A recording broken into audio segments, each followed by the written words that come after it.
continuación va a intervenir el profesor Barrio. Creo que sí. ¿Así?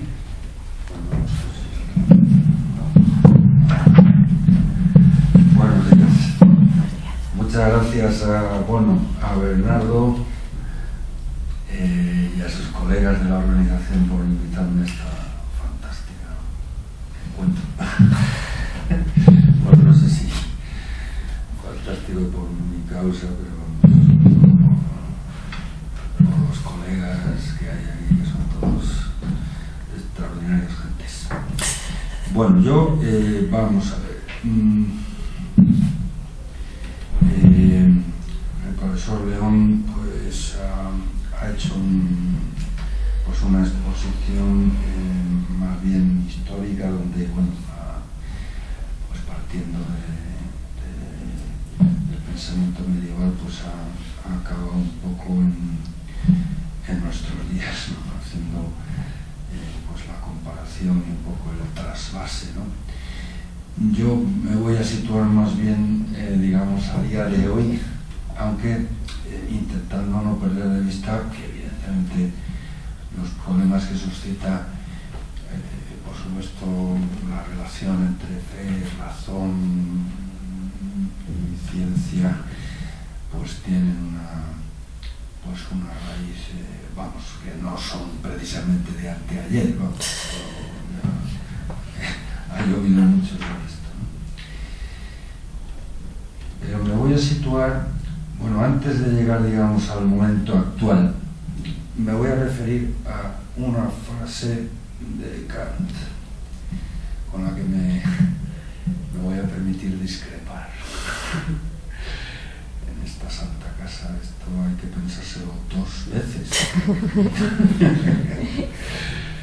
Pero me voy a tomar esta licencia. Salvando que Kant es verdaderamente una vaca sagrada del gremio filosófico, yo soy un mambuta, con perdón. Pero hay una cosa de Kant que, a pesar de que sea muy inteligente, no me convence. Y es la idea que está reflejada en la famosa frase de Crítica a la razón pura, segunda edición 3.19.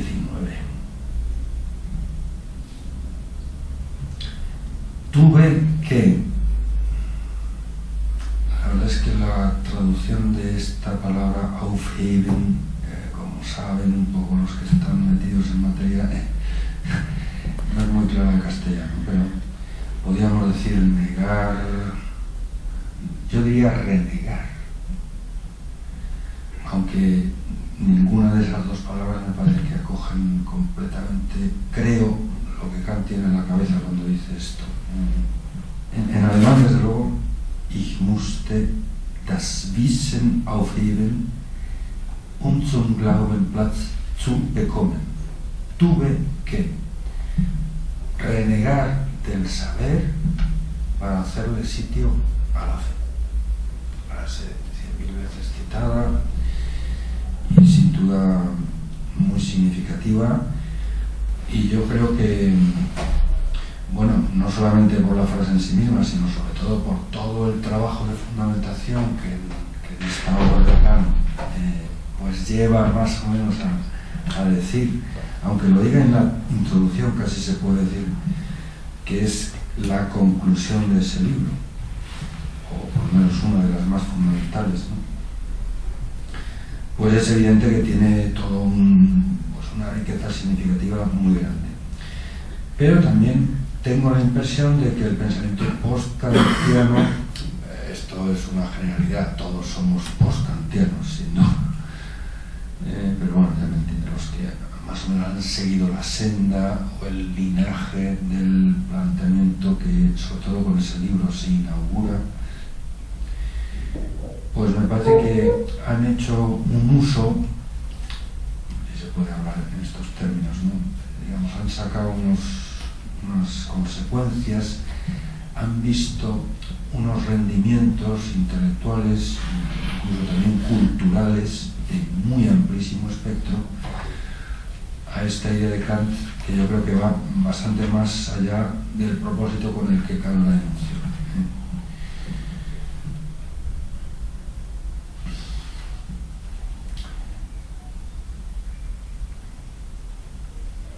es claro que a partir de este planteamiento kantiano, insisto que el verbo que él concretamente usa, auferen, yo había aquí apuntado más o menos algunas palabras castellanas que a mí me parece podrían, ninguna de ellas de forma completa, pero todas ellas algo podrían contribuir a una traducción al castellano de ese verbo alemán. Superar, ignorar, postergar, marginar, rodear, digamos, sin afrontar, excluir, ningunear. Insisto que ninguna de estas palabras me parece dice completamente, pero algo de cada una de ellas me parece que contribuye a una cierta traducción del auferen, que por supuesto, como saben ustedes muy bien, pues ya en Hegel, digamos, adquiere pues un peso específico en toda su concepción dialéctica, ¿no? En el fondo. Pero en Hegel, bueno, esto sería complicar las cosas excesivamente. Lo que quiero decir es que tengo la impresión, vamos, es la tesis que yo propongo que discutamos aquí, si les parece a ustedes. Me parece que la fe cristiana, sin olvidar que yo diría que aproximadamente un 70% de la filosofía que se ha hecho en Europa es ilegible, sin tener en cuenta, muchas veces por confrontación, lo que significa la revelación cristiana, pues a partir de un momento dado parece que necesita no ya confrontarse con ella, en sentido más bien hegeliano, dialéctico, sino fundamentalmente rodearlo, sobrepasarlo, ignorarlo. Insisto, ninguno de estos verbos dice completamente lo que creo que Kant tiene en la cabeza cuando dice esto. He tenido la necesidad, o sea, tuve que hacer esto con la razón para hacerle sitio a la fe. En alemán, como quizás sepan, hay una palabra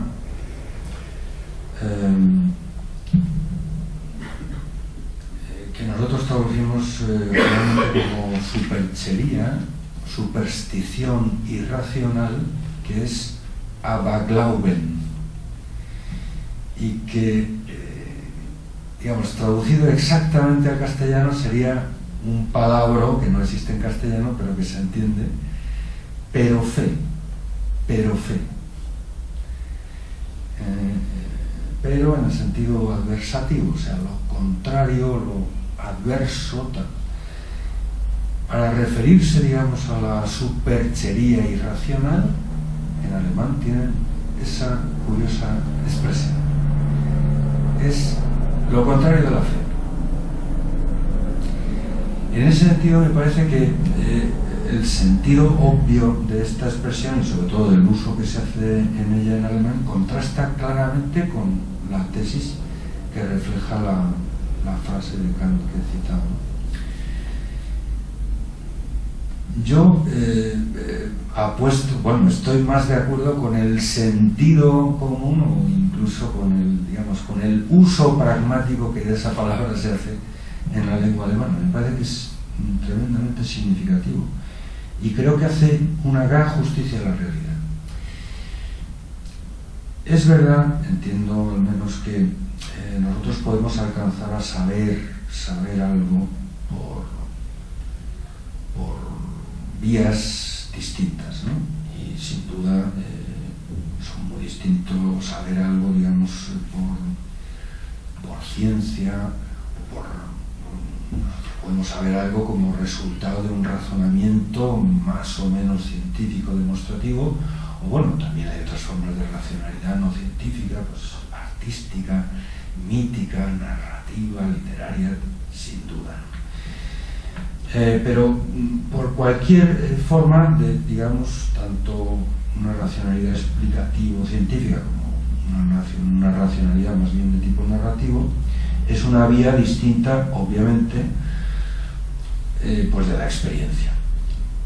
Nosotros también podemos saber cosas porque tenemos bueno, pues un contacto directo, más o menos inmediato, con esas realidades, las hemos vivido de alguna forma, ¿no? Pero creo que también podemos saber algo porque nos lo creemos. Y tengo la impresión, puedo estar equivocado, obviamente, puedo estar equivocado, pero mi impresión es que aproximadamente el 90% de las cosas que sabemos, por decir algo, las sabemos porque nos las creemos. Por ejemplo, casi todo lo que yo sé de historia lo sé por fe. Desde la existencia de Cristóbal Colón hasta la existencia de, pues, de el Che Guevara o de Adenauer. Yo no he tenido, digamos, nadie me ha demostrado la existencia de estos caballeros. Tampoco he tenido, ¿verdad?, pues oportunidad de tomarme un café con ellos. Sencillamente ha habido historiadores y la historia es una ciencia y por tanto también tiene que, digamos, demostrar, ¿no?, con sus protocolos, con sus procedimientos adecuados, pero en el fondo, ¿qué es lo que demuestra la historia? Pues la credibilidad de algunos testimonios. La mayor parte de las cosas que yo sé de geografía las sé por fe. Desde la existencia de China, a lo mejor alguno de ustedes está en China, pero yo no. Para mí la existencia de China es un dato de fe. Y yo sé que existe China. Hasta hace 15 años que tuve la oportunidad de viajar a América, pues para mí la existencia del continente americano también era un dato de fe. Los lógicos, y espero que no haya aquí ninguno, no, por supuesto que son bienvenidos, y además los lógicos nos vienen muy bien a los que no somos lógicos a veces para someternos un poquito a disciplina, porque los que nos dedicamos a otras cosas, pues a veces tendemos un poco a ser anárquicos y enfermos. Hacen una, bueno, la lógica proposicional clásica, ¿verdad?, pues distinguía, bueno, entre otras muchas distinciones, ¿verdad?, pues los famosos juicios o enunciados apodícticos, asertóricos y problemáticos, y más o menos cada uno de ellos da lugar a la expresión de un saber, los apodícticos, de una creencia, los asertóricos, y de una opinión, los problemáticos. Y es una distinción que me parece útil y muy interesante para muchas cosas, pero yo creo que tiene esta insuficiencia. Categorizar excesivamente, digamos, algo que me parece que el pensamiento de tradición fenomenológica, sobre todo Husserl, pues ha visto en una perspectiva, yo creo que más realista, ¿no? Obviamente una cosa es el contenido proposicional, lo que está diciendo un enunciado, lo que Husserl llama el noema, más o menos, y otra cosa es, digamos, la fuerza asertiva de quien dice eso. Y obviamente pues esa fuerza asertiva pues puede tener grados variados, y a lo mejor pues en la opinión no es de la misma categoría subjetiva, en el fondo son formas de certeza, de firmeza subjetiva, pues cuando uno asevera algo, cuando uno hace una aserción o cuando uno, ¿verdad?, pues hace una proposición política, o cuando uno expresa un juicio problemático, una opinión, bien. Sin duda, pero me parece que es muy importante distinguir los énfasis más o menos que el sujeto pueda poner en la afirmación de lo que hace del contenido objetivo de lo que está diciendo.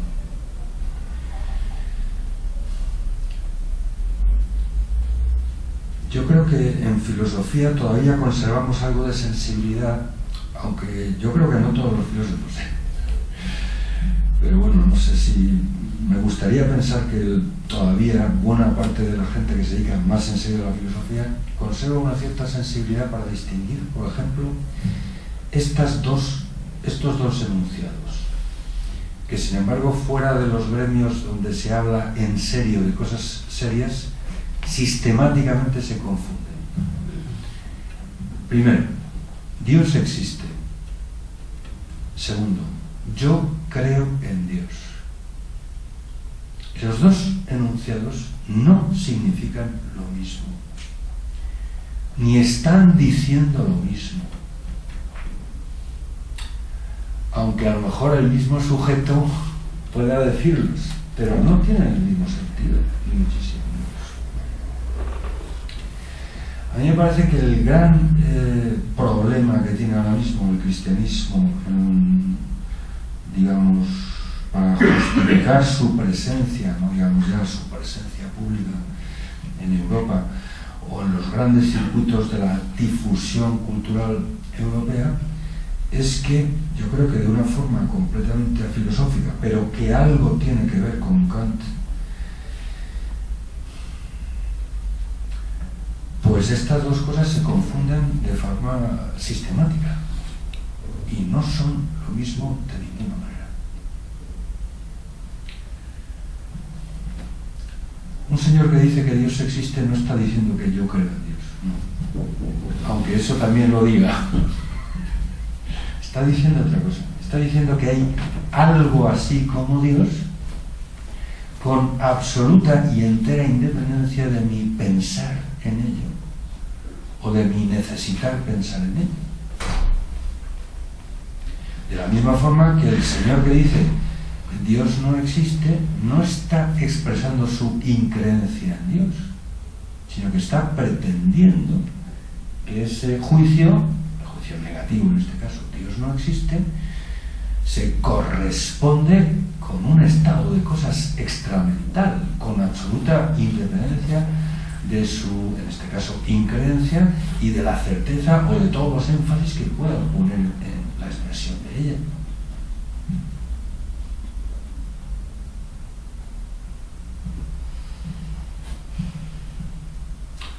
El cristiano está llamado a ser, como dicen, mártir en el sentido griego, ¿no? Aquí tenemos un colega que es catedrático de griego, por favor que me corrija si digo algún palabra, pero creo que es el mártir, que significa testigo, ¿no? Testigo. Es evidente que un cristiano pues testifica algo, o sea, da testimonio, pero no da testimonio de su fe.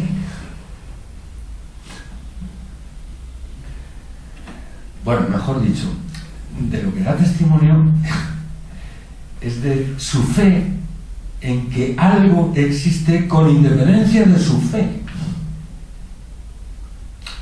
O, por decirlo más exactamente, da testimonio de que su fe es verdadera, pero no por ser suya ni por ser fe, sino por otras razones.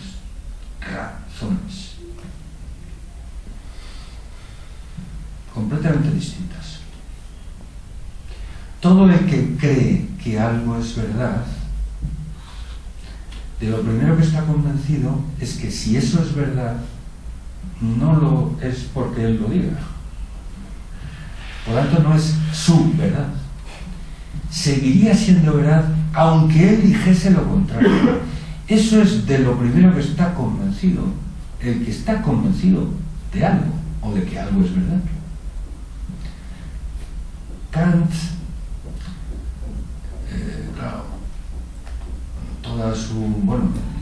toda su teoría del juicio, la analítica trascendental, pues hace ciertamente una elaboración, no se puede negar que muy meritoria, y para el gremio filosófico, pues desde luego muy seductora, no se puede negar, ¿no?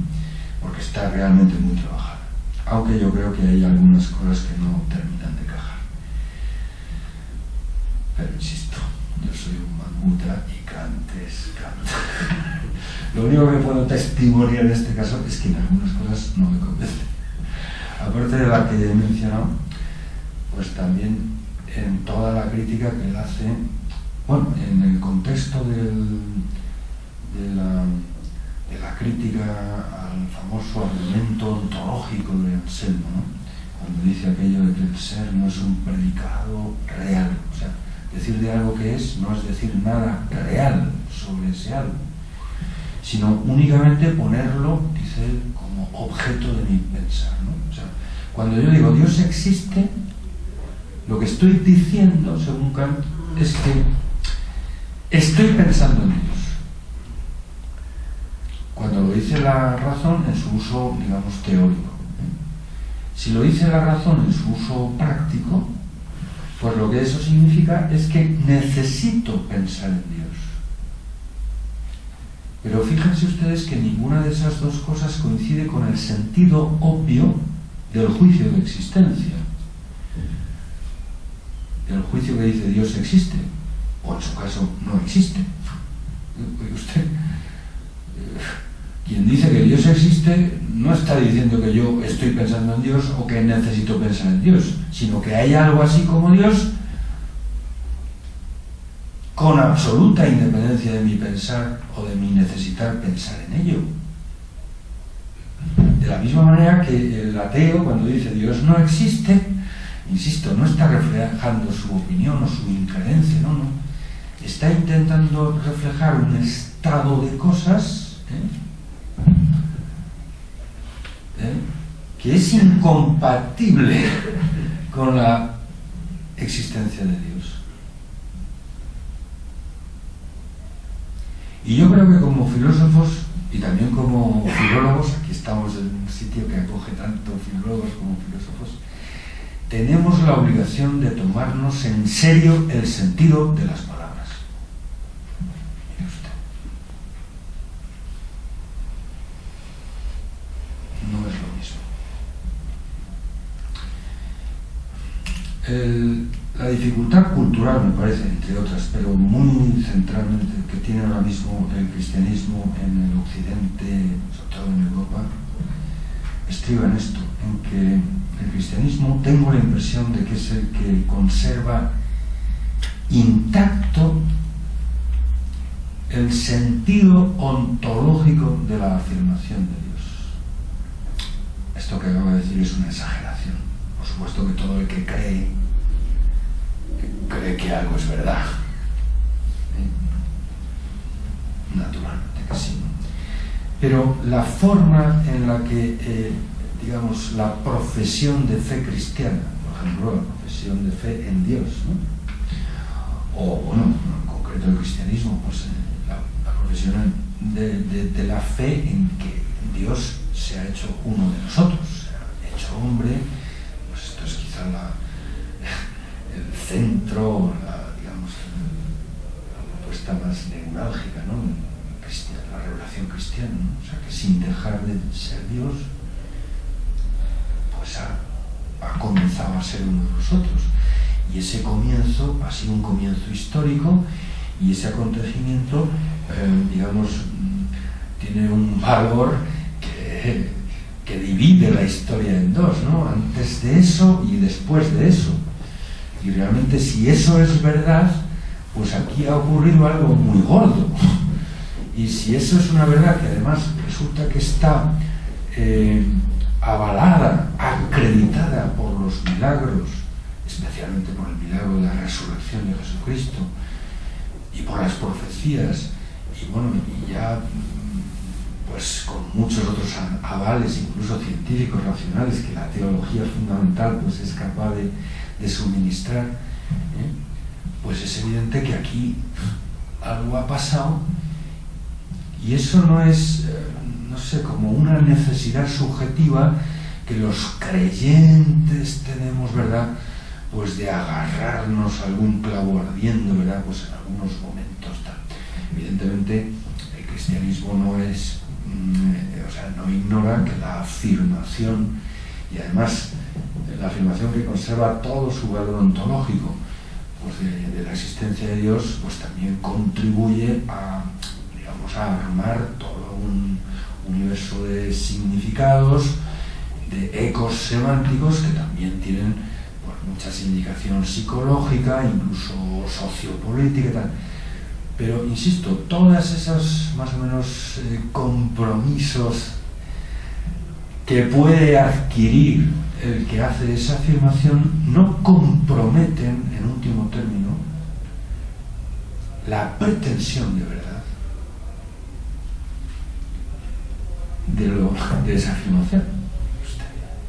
Con independencia de que el afirmarlo o negarlo contribuya, ¿verdad?, pues a ciertas significaciones de valor psicológico, o contribuyan a, no sé, pues a hacer más vivible, o por el contrario a perturbar el orden sociopolítico y tal. El que hace esa afirmación, en el sentido del mártir, del testigo, es alguien que sencillamente la pretende verdadera. Y esto es difícilmente tolerable ahora mismo. Cuando yo estudiaba la carrera en esta casa, hace ya unos añitos, concretamente en esta facultad, lo digo también para animar a los que puedan, a los más jóvenes que puedan tener, bueno, cada momento histórico tiene sus cosas graciosas y también otras que no lo son tanto, ¿no? Pero desde luego yo, vamos, o sea, si tú eras cristiano, sobre todo cristiano católico, pues prácticamente, no sé, o manifestarlo incluso, pues no sé, era como poner el cuello y decir, corte usted por aquí, ¿verdad?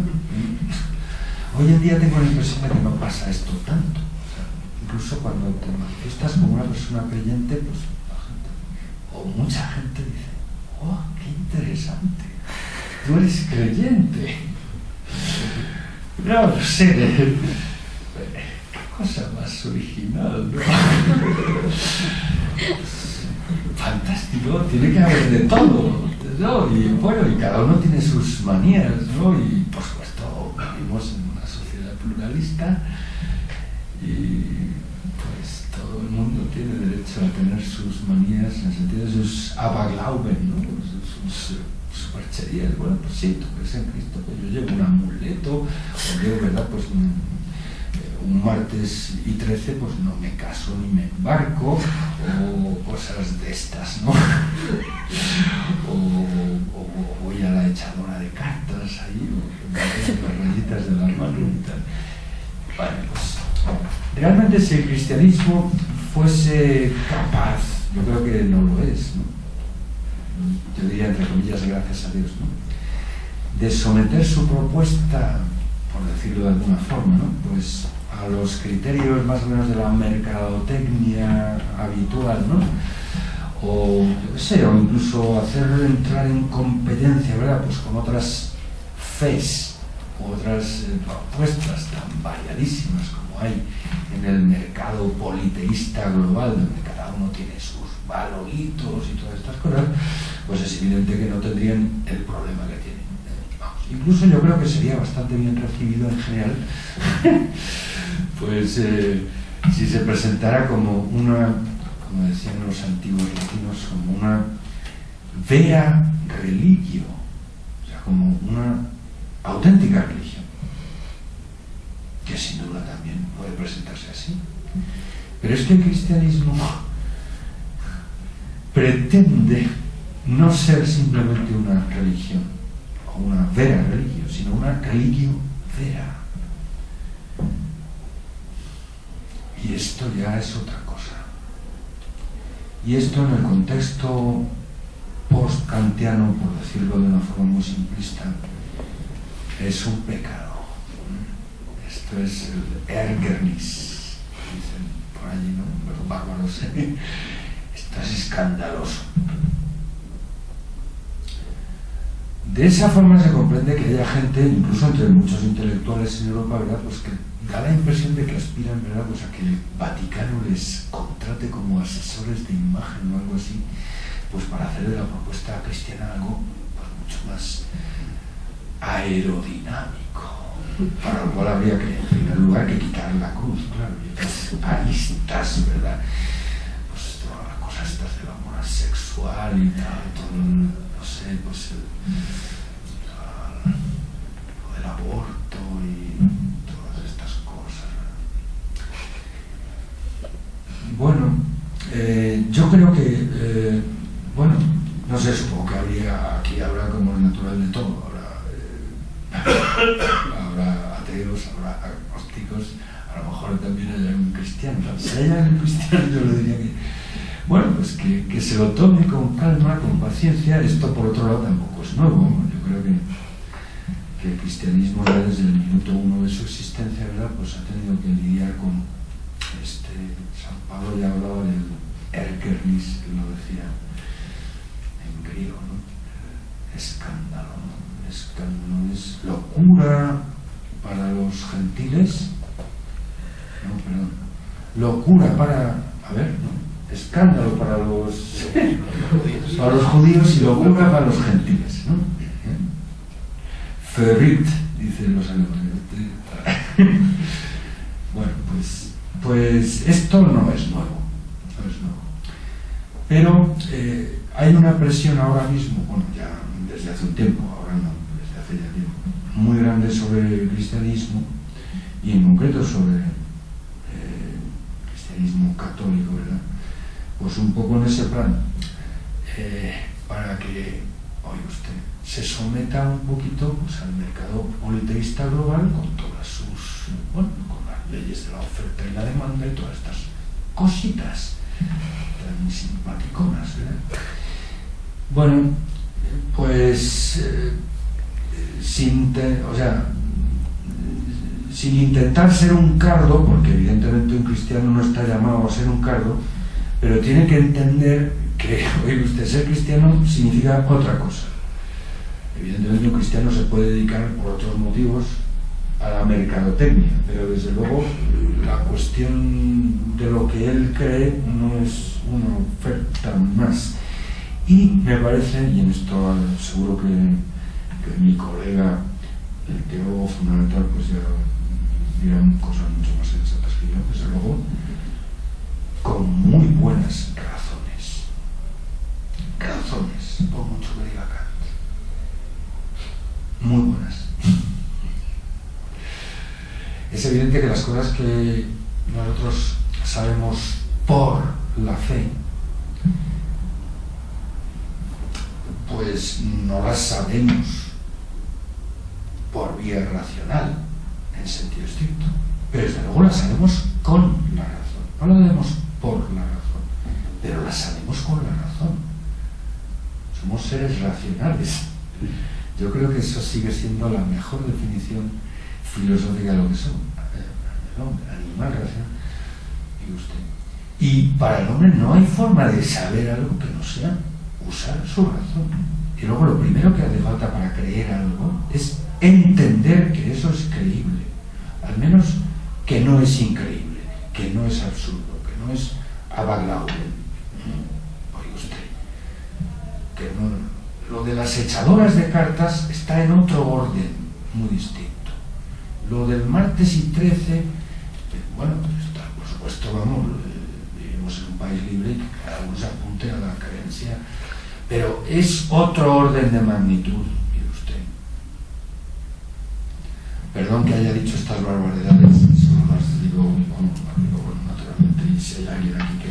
Pero vamos, insisto que apelo no a la condición cristiana de nadie, sino a la condición de filólogo o filósofo, que eso sí que más o menos se presupone aquí. Creo que nuestra primera obligación es hablar en serio y tomar en serio lo que la gente dice en serio. Muchas gracias.